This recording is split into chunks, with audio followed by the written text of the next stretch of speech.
আমাকে কাফনের কাপড়ের মধ্যে পেঁচিয়ে কাঁধে করে নিয়ে যাবে।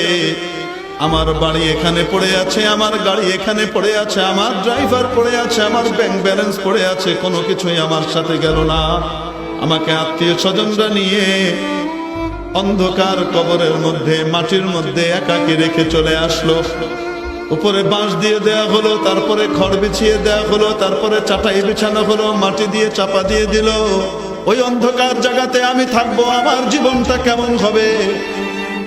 ওই ঘরের জন্য আমি কোনো প্রস্তুতি নিয়েছি কিনা? আল্লাহর হাবিব বলেন, কবর মানুষকে প্রত্যেক দিন ডেকে ডেকে বলতে থাকে, আমি কীটপতঙ্গের ঘর, আমি নির্জনতার ঘর, আমি অন্ধকার এক ঘর। আমার কাছে আসার জন্য তুমি ইমানের আলো জ্বালিয়ে নিয়ে আসো, তুমি আমলের আলো জ্বালিয়ে নিয়ে এসো, আমার মালিককে রাজি করে এসো, আমার আতিথেয়তা তুমি দেখতে পারবা।